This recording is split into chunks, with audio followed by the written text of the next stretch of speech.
Hey guys, it's Sekaar, and I've got a really fun Stamina Dragonite build for you guys. I have been absolutely loving this build so much. It's super tanky, the heals on this are insane, and honestly, the damage on it is really good too. So I really hope that you guys enjoyed. If you do, please subscribe to the channel, it really helps. We're almost at that 4K mark, and I would appreciate any and all new subs coming in. You guys are awesome. I appreciate you guys so much. Thank you. So guys, if you also want to see this build live in action, I stream 5 days a week. You can catch me over at twitch.tv/Sekaar. But guys, without further ado, without more delaying, let's just get on with the build.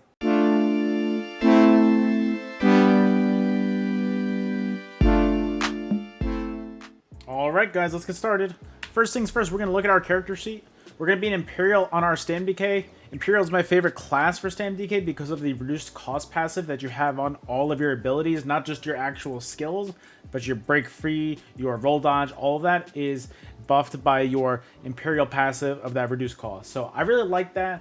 I think it's the best way to go. I know that it's the only race that you need to buy extra in the game, so if you don't have this, I would probably recommend something along the lines of maybe an orc. I think that would probably be best for this.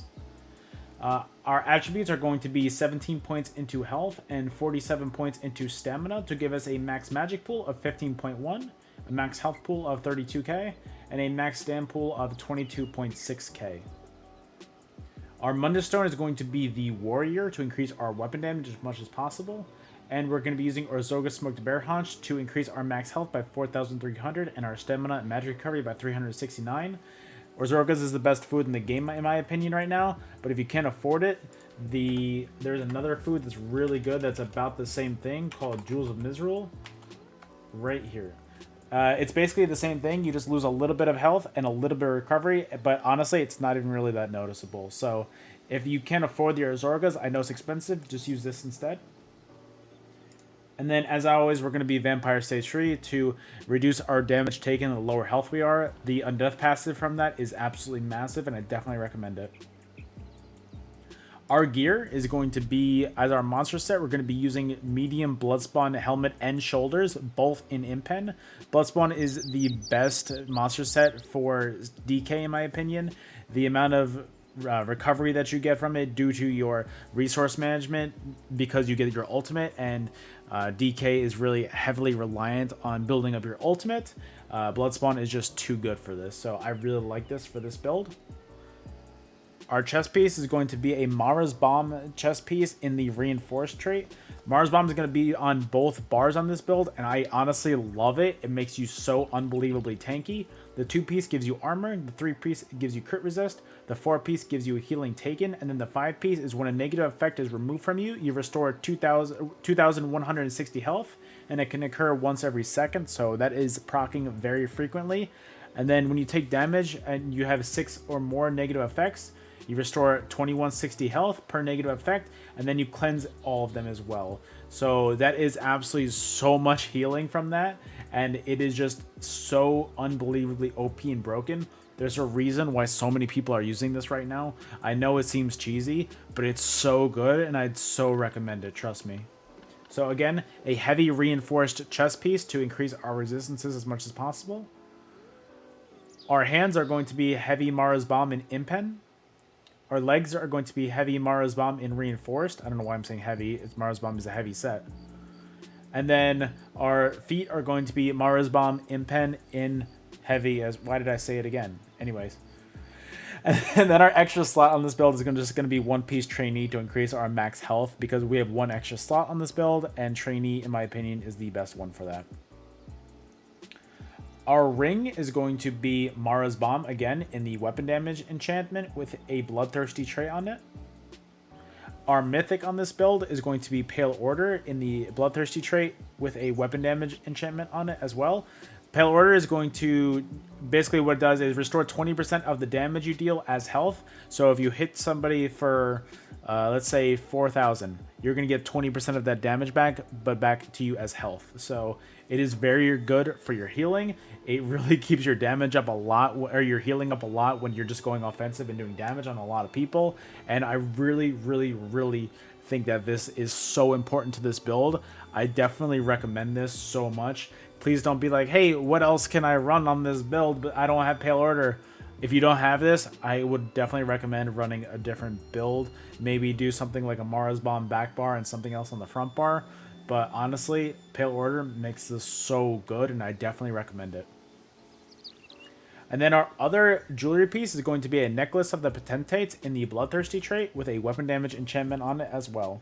So Potentates is going to be our back bar set as well. It's 3-piece. So we're going to have the 1-piece on the necklace, and then the ice staff is going to be our 2- and 3-piece.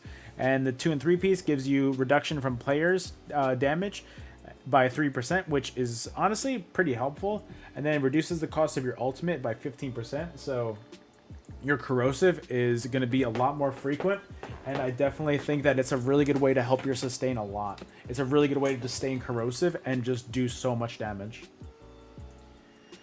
And then our front bar set is going to be dual wield Master's Perfected Maces. Our main hand is going to be Nirnhoned with a poison damage enchantment. Our offhand is going to be charged with a physical damage enchantment on it.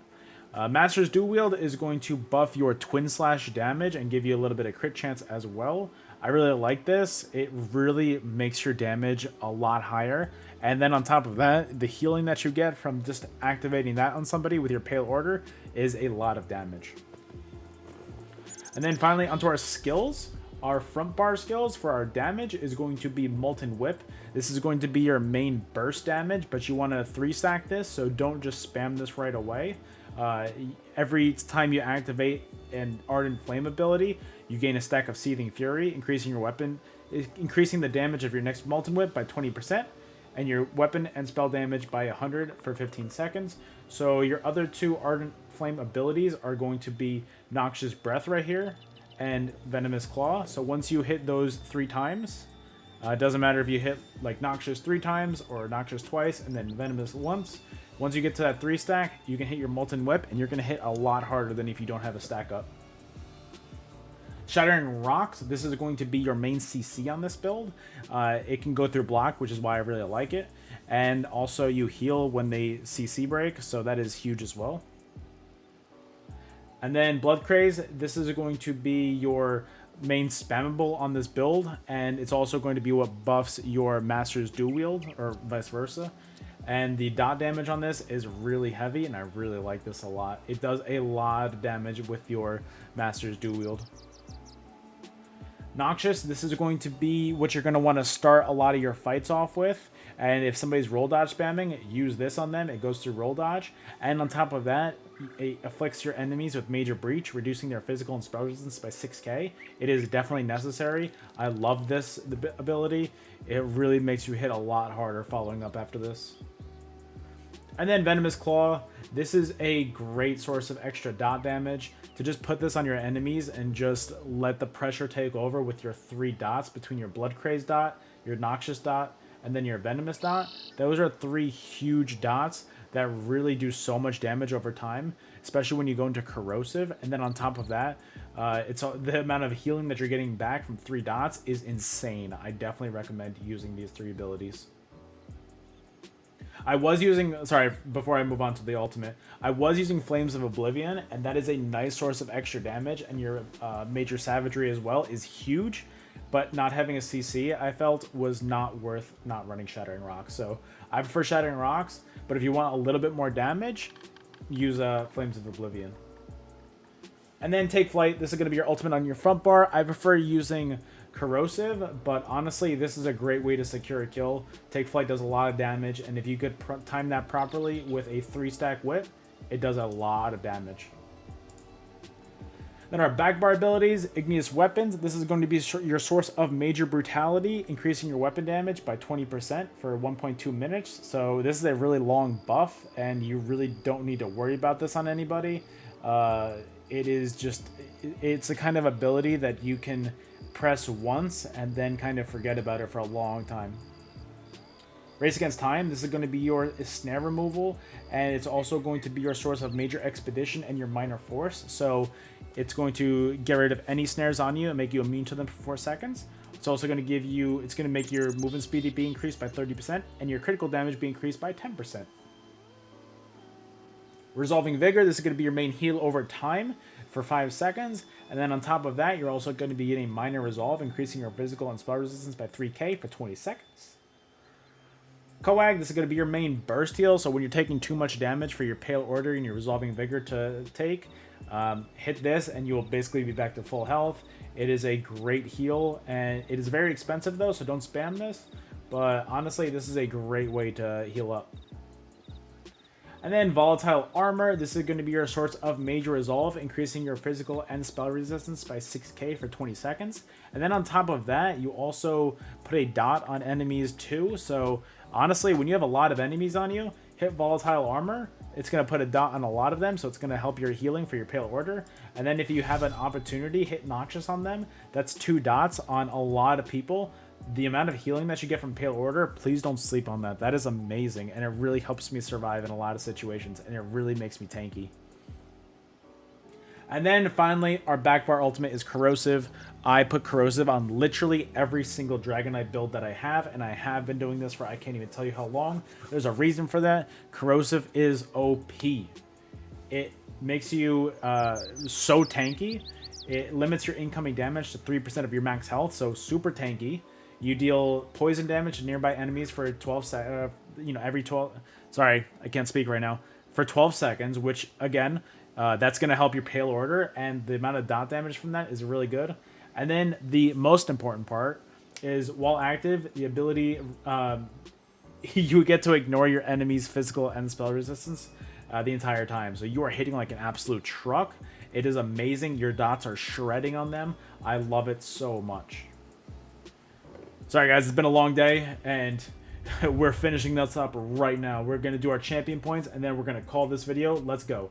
Our blue slottables are going to be Wrathful Strikes, Deadly Aim, Mastered Arms, and Focus Mending. Our red slottables are going to be Sustained by Suffering, Survival Instincts, Celerity, and Pain's Refuge. And then our green tree, the only things that we really care about are Breakfall, Rationer, and Liquid Efficiency. Alright guys, that is the entire build. I really hope that you guys enjoyed. If anybody wants to see the entire thing, there is the Superstar. I feel like that is a good way to kind of reward you guys at the end. That way you don't really need to pause the video and play it if you're copying this build. I really do like this one a lot. I think that this build is a lot of fun. The amount of damage on this is insane compared to how tanky it is as well. It's a lot of fun, and I definitely recommend it for anybody that wants to try it out. So guys, thank you so much for watching. If you're not subscribed to the channel, please do so. We are almost at that 4,000 subscriber mark, and every single person that helps out with that sub really helps me out so much, and the amount of support is tremendous. It's free. Please, please, please. Can't stress that enough. But guys, thank you so much for watching. I will catch you guys on the next video. Thank you again. Catch you later.